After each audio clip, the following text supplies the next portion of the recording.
Gràcies per invitar-me a Singulars. Doctor, per qué ara yo? Pues por una razón sencilla, Jaume. Porque ahora nos toca a nosotros. Es nuestro momento. Ya no podemos seguir perdiendo el tiempo, desgastándonos, consumiendo glucosa cerebral de quién tiene la culpa, lo hizo el uno, lo hizo el otro. Es el momento en que cada uno de nosotros digamos, es mi vida, es mi futuro. Es absurdo que pretendamos que las circunstancias mejoren si no estamos dispuestos a mejorarnos a nosotros mismos. Lo que se trata es de que seamos de verdad conscientes de este hecho. Nosotros podemos crear nuestro futuro. Tenemos que saber cómo, de qué manera sucede esto, cuál es el camino, cuál es la vía para aflorar ese potencial que las personas tenemos. Bueno, es de mucha actualidad, falleció ayer, y cuando ciertas personas dicen ciertas cosas, esas cosas que dijeron nunca mueren y nos acompañan generación tras generación. En el siglo XVII, un filósofo francés, René Descartes, padre de la filosofía racionalista, dijo, pienso, luego existo. Como si lo único importante y relevante en la vida de un ser humano fuera el intelecto. Nadie le quita el poder y el alcance al intelecto. Pero ¿qué pasa con las emociones? ¿Qué pasa con los sentimientos? ¿Qué pasa con la fuerza del corazón? Lo más íntimo en el ser humano. Pues fíjate lo que decía.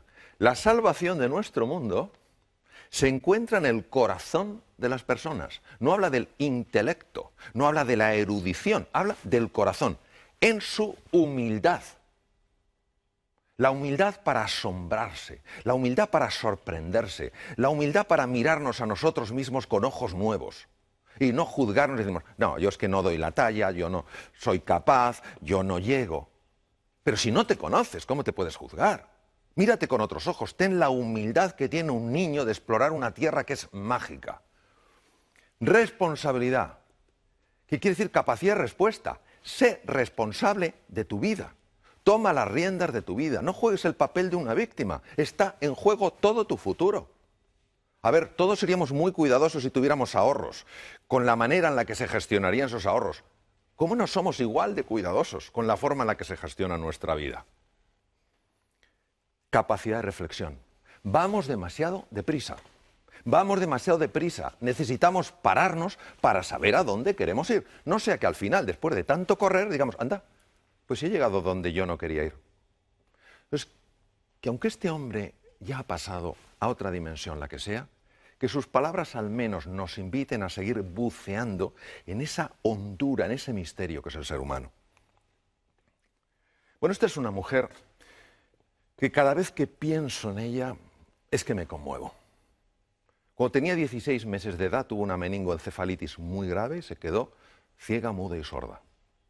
No obstante, fue la primera mujer en la historia que se graduó con honores por la Universidad de Harvard, Helen Keller.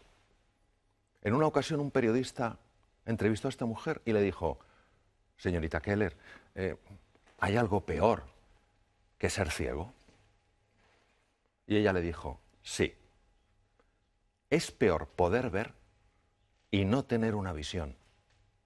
Porque cómo vemos el futuro determina cómo vivimos el presente.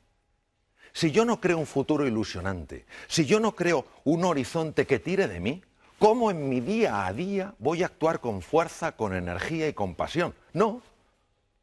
Miro ese universo que hay ahí lejano y digo, va, no hay nada para mí. Entonces en mi día a día iré con tristeza, iré con desánimo.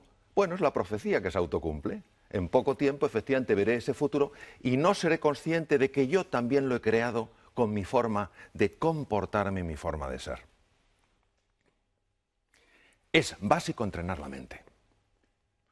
La mente es algo de tal complejidad que es muy difícil definirla y mucho menos con 4 o 5 palabras. ¿Qué es entrenar la mente? Lo primero es entrenar la atención. No perdamos más el tiempo enfocándonos en lo que está mal. Vamos a enfocarnos en lo que podría estar bien. No en quién tiene la culpa, sino en qué podemos hacer nosotros juntos. Vamos a usar la imaginación no para generar angustia y preocupación, ay, ¿cómo va a ser mi vida mañana y pasado? Sino generar posibilidades, algo que nos ilusione. Tenemos que ser capaces, además, de parar ese diálogo incesante que nos pone la cabeza a estallar, con desesperanza, con desánimo, con desilusión. Necesitamos entrenarnos en la reflexión. La palabra inteligencia viene de la raíz latina interlegere, que quiere decir mirar dentro. Pero ¿qué pasa? Que cuando estamos hablando de entrenar la mente nos suena un poco extraño. ¿Cómo?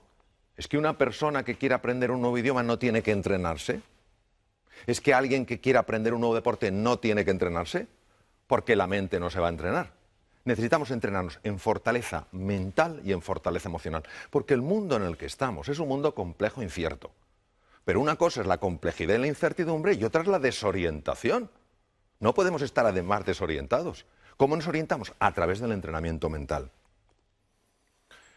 La creatividad es básica, todos lo sabemos. ¿Por qué es tan importante la creatividad? Porque es la que te permite aprovechar las posibilidades que la realidad te ofrece para crear un campo de juego que te abra nuevas oportunidades. ¿Pero qué nos pasa? Nos pasa que cuando pensamos en la creatividad pensamos que para ser creativo hay que haber pasado por la universidad, hay que tener 27 másters, etc. Eso no es verdad. La creatividad es consustancial con el ser humano, está en cada uno de nosotros. No hay un solo ser humano que no sea creativo. Lo que pasa es que hay muchos que sí creen que no son creativos. Y entonces no crean nada novedoso porque ellos no creen que en su interior hay ese potencial. La clave para la creatividad es la pasión. Tenemos que encontrar esa palanca emocional, ese motivo, esa ilusión que nos levante por la mañana con hambre de hacer algo nuevo, de encontrar la relación entre cosas que aparentemente no están relacionadas. Por eso el estado de ánimo es clave, que creamos en nosotros y en nuestro potencial. Hay que buscar los recursos emocionales. A ver, si somos honestos con nosotros mismos y empezamos a pensar con calado y con hondura, ¿por qué no hemos conseguido ciertas cosas en la vida? Nos daremos cuenta que la mayor parte de las veces no ha sido por falta de conocimientos o falta de erudición, sino porque nos ha faltado pasión, o nos ha faltado compromiso, o nos ha faltado determinación, o nos ha faltado autoconfianza. ¿Qué es buscar esos recursos emocionales? Es en ese abanico de colores irte a tu pasado y decir, vamos a ver, ¿cuándo en mi vida he tenido realmente coraje? Y seguro que encuentras un momento en tu vida en el que hayas sido valiente y audaz. Tienes que traerlo ahora, tienes que recordar quién eres, porque se nos olvida la grandeza que hay en nuestro interior. Inventar el futuro. La forma en la que creamos nuevas realidades es absurda. Consultamos al pasado y le decimos, pasado, yo he podido hacer esto, y el pasado dice, no. Pues entonces no podré. ¿Pero qué es eso? ¿Pero qué es eso? ¿Cómo va el pasado a determinar nuestro futuro? Es al revés, ¿cómo hay que hacerlo? Hay que crear esa idea que nos apasione, que nos ilusione, que tire de nosotros y a partir del futuro empezar a construir hacia el presente.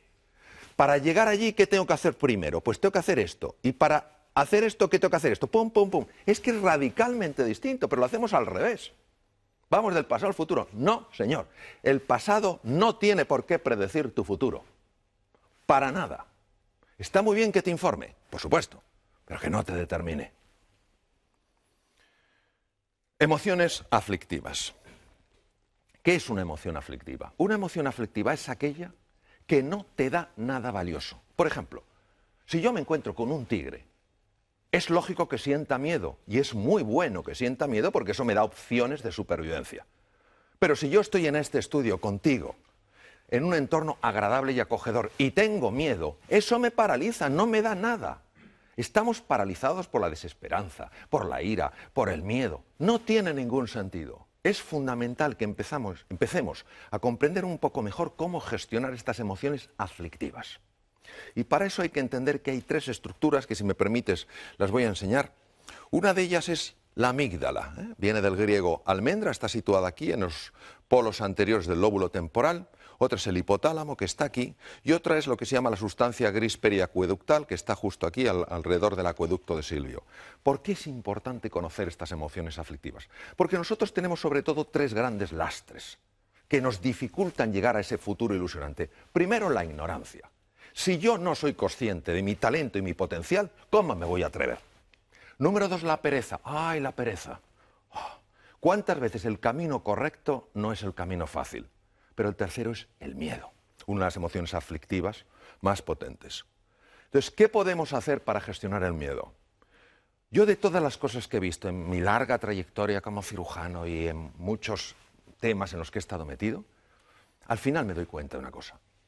El miedo, cuando te engancha, hay que gestionarlo por vía física, utilizando técnicas físicas, técnicas respiratorias, gestionando el diafragma porque es el que te cambia la química hormonal, cambiando el foco de tu atención, utilizando colores. ¿Por qué colores? Pues no lo sabemos. Esto lo descubrieron científicos orientales hace miles de años. Los colores tienen un impacto tremendo en el hemisferio derecho del cerebro, que es el que gestiona estas cosas.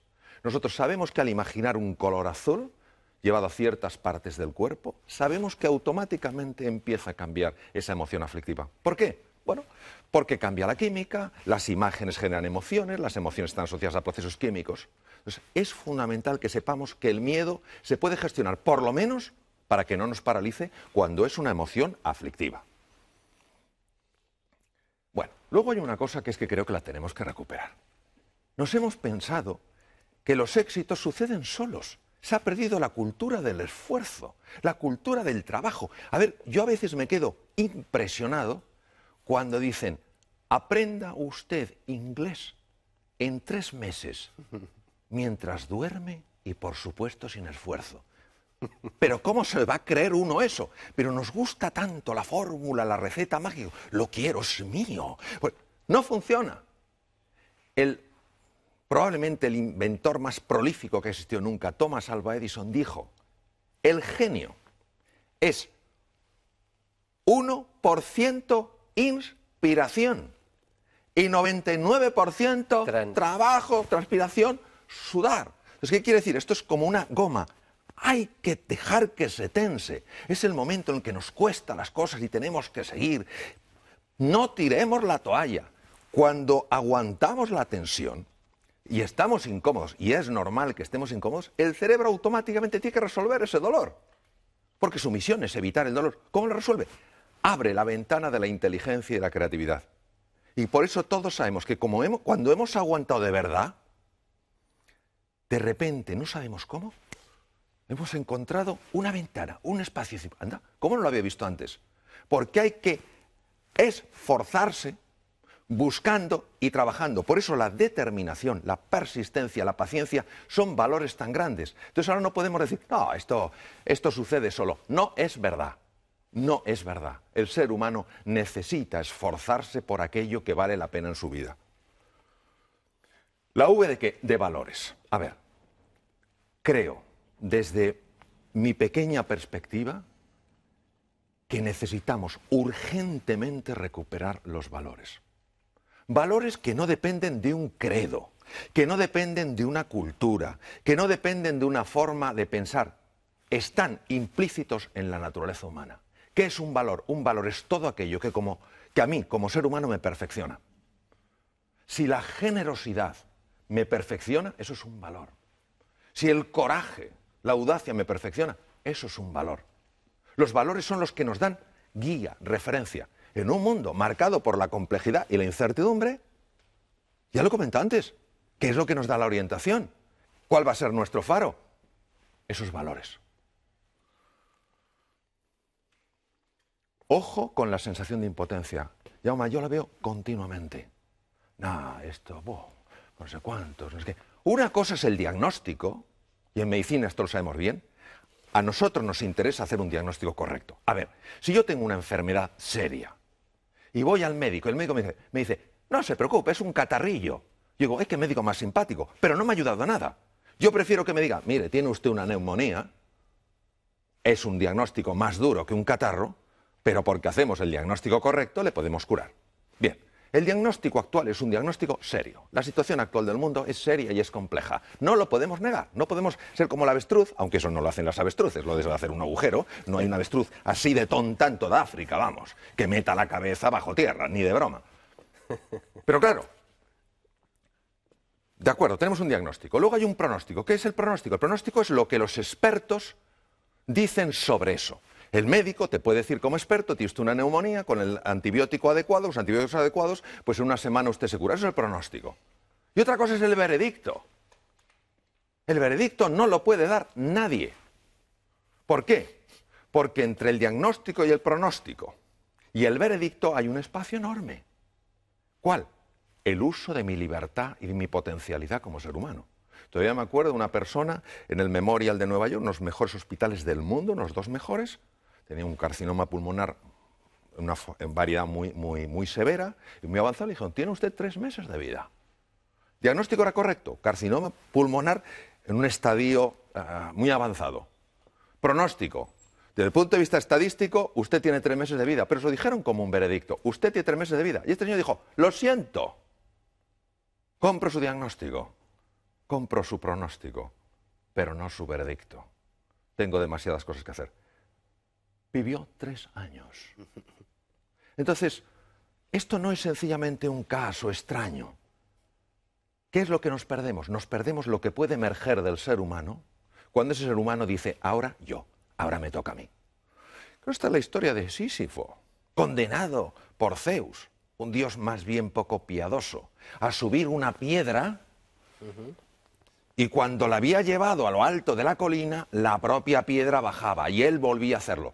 Esto lo estoy viendo continuamente, la sensación de desesperanza. Haga lo que haga, para nada sirve. ¡Claro que sirve! ¿Cómo no va a servir?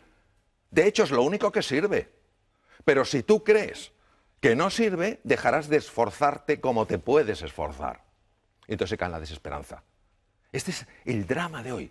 El drama de hoy no es ya la dificultad que hay, que es real, sino nuestra sensación de impotencia que le está acompañando. Uno se pregunta, ¿por qué tuvo tanto impacto esta película durante la Segunda Guerra Mundial? Porque habla de las creencias. Son 3 personajes que van con Dorothy, cada uno se ve limitado por algo. Y hay un mago que se supone que es un ser enorme, con unas voces tremendas, y al final se dan cuenta que es un hombre con una megafonía. Es chiquitín y tiene una megafonía. Así son nuestras creencias limitantes, esos programas que tenemos metidos. No puedes, no llegarás, no serás capaz. Pero si esos son puras entelequias. Lo que pasa es que las vivimos como reales. El oráculo de Delfos. Un griego está consultando al oráculo de Delfos. Es importantísimo que sepamos que nosotros podemos escuchar 2 tipos de voces. La primera voz es la de la jaula de grillos. No puedes, no eres capaz, no hay salida, tú ni siquiera lo mereces.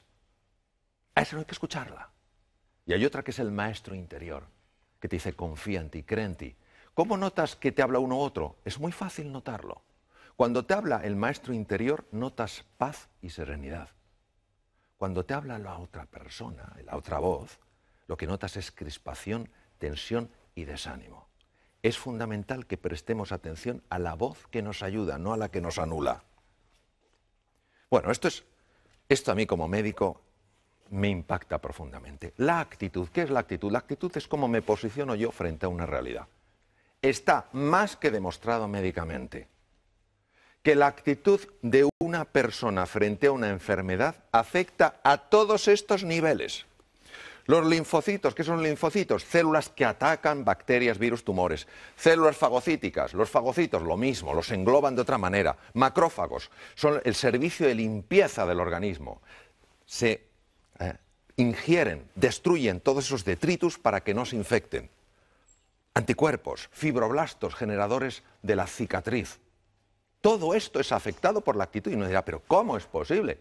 Porque la actitud afecta mis emociones. Mis emociones son procesos químicos. Y todas estas células que vemos en la pantalla tienen receptores para esas moléculas. Claro, no es lo mismo que a un linfocito que tiene que pelear con una bacteria se le pegue la molécula del entusiasmo que la del desánimo. Porque imagínate un linfocito acercándose a una bacteria con la molécula del desánimo y el propio linfocito, claro, en el lenguaje linfocítico, diciendo, oh, yo con esta bacteria no tengo nada que hacer, yo me voy.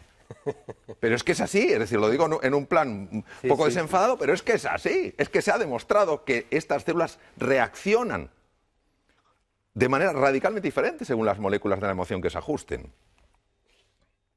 Nelson Mandela, se puede aprender tanto de este hombre, que podía haber odiado tanto a sus carceleros. Tanto, tenía tantas razones. Y lo único que le importó es la reconciliación. Y él decía que la última libertad, la que nunca te quitarán, es tu libertad interior, tu libertad creativa. Claro que la libertad para moverte, esa te la pueden quitar. De hecho, él estuvo encarcelado 27 años en Robben Island. Pero tu libertad interior, ¿cómo quieres tú posicionarte frente a algo? Él eligió posicionarse no desde el odio, sino desde la voluntad de la reconciliación. Porque él sabía que no era el único prisionero, sabía que sus propios carceleros eran prisioneros de su propio odio. Vaya mensaje. Hombre o máquina, no podemos estar esclavizados por programas mentales que nos alteran. No somos criaturas que solo reaccionemos, que nos pinchan y quitamos el brazo, que nos queman y quitamos el otro brazo. Hemos de recuperar nuestra libertad interior y decir, de acuerdo, esta situación es dura, esta situación es compleja, no me gusta. Yo, si hubiera podido, no la hubiera elegido, pero me ha tocado. ¿Qué puedo hacer para relacionarme con esa situación con mucha más potencia y mucha más energía? Entonces, en ese momento, cuando yo utilizo mi libertad interior, mi libertad creativa, ¿qué es lo que me hace verdaderamente humano? Salgo de la dimensión de máquina. Ya no reacciono, ya no soy alguien que dependa exclusivamente de las circunstancias. Soy influido por las circunstancias, pero no soy determinado por ellas. Bueno, esto de llegar a las reuniones. A ver, ¿cuántos problemas tenemos hoy? Muchos. Pero si la energía para resolver problemas, esa es una energía que nos debilita. Lo que hay que decir es, señores, ¿qué desafíos tenemos hoy sobre la mesa? Se ha visto, cambiando palabras, problemas por desafíos, cómo la sangre cambia, porque cambian las hormonas, cambian las moléculas de las emociones. Entonces, vamos a dejar de hablar tanto de lo que está mal y vamos a hablar un poquito más de qué está pidiendo de nosotros la vida. Pues la vida lo que está pidiendo es que demos la talla que por naturaleza tenemos. Voy a terminar con 3 animales. Los 3 para mí tienen un mensaje. Adoro la naturaleza. Adoro la naturaleza. El águila tiene visión. Visión de alcance. No nos podemos quedar con la superficie, hay que ir más allá. No podemos tener una visión superficial, tenemos que ir con más profundidad. No podemos tener una visión estrecha, tenemos que ver una visión más ancha. Es un mundo ya todo conectado. La ley de sistemas está presente. Claro, esto llama a ese entrenamiento de la mirada, a mirar las cosas de una manera desacostumbrada. Segundo, el león. ¿Por qué el león duerme 2/3 partes del día? Uno dirá, porque tiene mucho sueño. No digo que no, pero porque confía en él, porque confía en la vida, porque confía en los demás. Es la confianza. Y el tercero es el actuar estratégicamente. A ver, todo esto, si solo se queda en un revulsivo emocional, en algo que me ilusiona, en algo que me entusiasma, pero no cojo yo y digo, y ahora me toca a mí dar el primer paso, no sirve para nada. Entonces, la actuación estratégica, es decir, bueno, quiero llegar aquí, ¿qué 4, 5, 6 cosas puedo poner en marcha simultáneamente para encaminarme? Si realmente nosotros creemos que podemos, vamos a subir muchísimo las posibilidades de poder. En la vida, Jaume, tú lo sabes igual que yo, solo tenemos una seguridad. En un momento determinado nos vamos a otra dimensión. Ahora, nosotros podemos jugar con más posibilidades. De eso se trata. Creyendo más en nosotros, en todos nosotros, y poniéndonos en marcha como aquellos que creen, desde luego es así como inventamos nuestro futuro. Doctor Mario Alonso, com sempre, magistral. Muchas gracias. Ens acaba de posar una injecció. Companyi, per favor, anem claro a la taula. Que sí. Ens acaba de posar una injecció de voluntat de no rendir-nos, de continuar endavant, de lluitar, ho dèiem també al principi.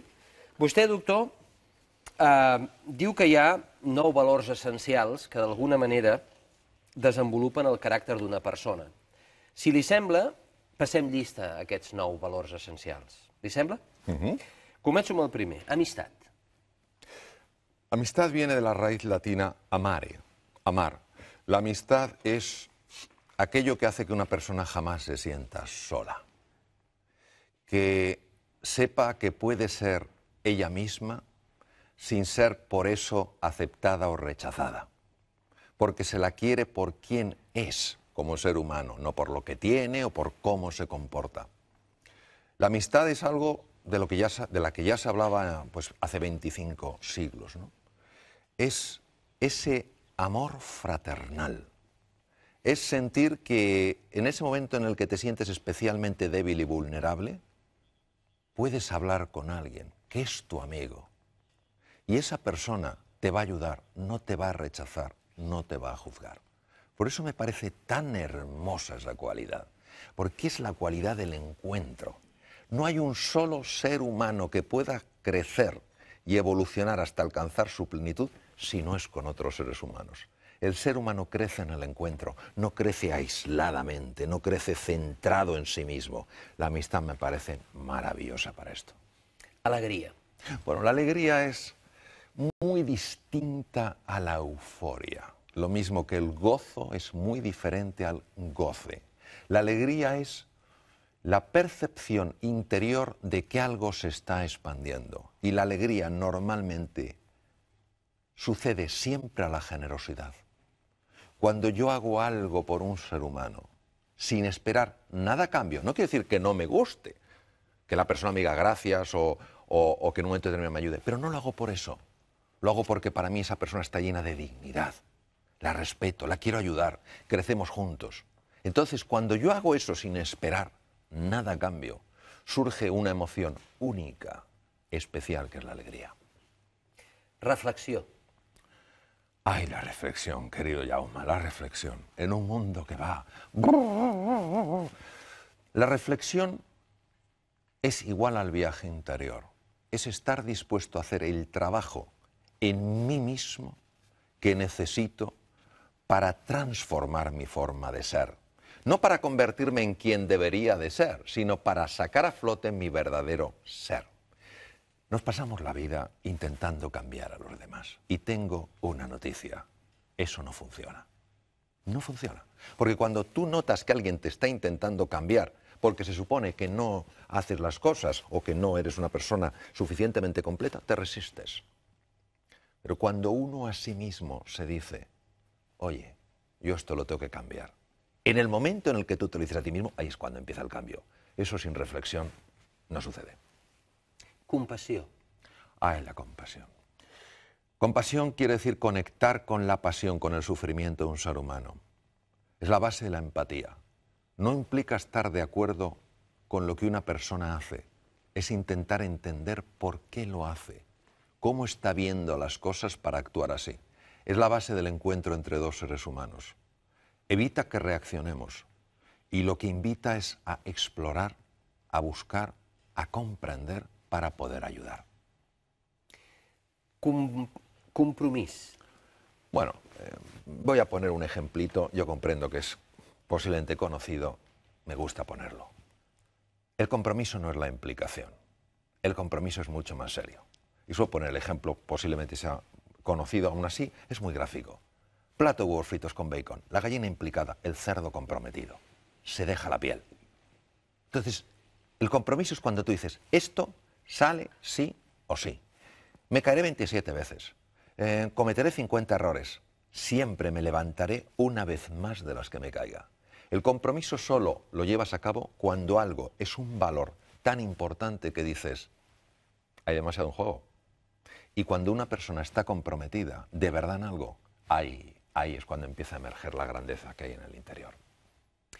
Em salto, doctor Mario Alonso, dos valors perquè vostè n'ha parlat bastant durant la seva presentació, que és creativitat i entusiasme. I passo directament al valor de la fe. Fe es creer sin tener evidencias. Creo firmemente que la fe mueve montañas y que las montañas a veces más grandes no son las que vemos ahí fuera, sino las que tenemos dentro. Montañas que son falta de reconocimiento a nuestras propias capacidades, a nuestros propios recursos, a nuestra propia imaginación, a nuestra propia creatividad. Claro, la fe solo sucede si tú te pones en marcha apostando de verdad por ti. Entonces, yo necesito las evidencias antes, entonces eso no es fe. El mérito de la fe es que solo saldrá lo que tienes dentro cuando primero creas que de verdad existe y te pongas en marcha, como se ponen en marcha aquellos que de verdad creen. Humilitat. La humildad no es una virtud muy glamurosa. Para mí es la clave. Viene de la raíz latina humus, lo que fertiliza la tierra. La humildad es la que hace que yo me pueda poner de forma permanente en el papel de un alumno. Y por más que pueda saber, siempre esté abierto a aprender de cualquier ser humano. Las personas, en cirugía, algunos de los más grandes maestros que he tenido, personas súper reconocidas a nivel mundial, me llamaba la atención su humildad. Preguntaban, ¿qué harías aquí?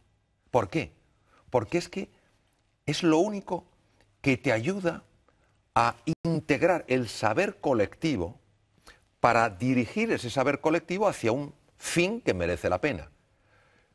Fíjate, en el siglo XIII después de Cristo, uno de los más grandes filósofos que han existido nunca, Santo Tomás de Aquino, dijo lo siguiente: todos los pecados del hombre, y la palabra pecado viene del arameo, y quiere decir error, solo quiere decir eso. Es decir, todos los errores del ser humano proceden de un único origen, la soberbia. Mario Alonso, en el seu llibre hi ha moltes frases. Mario Alonso Puig. Mario Alonso Puig.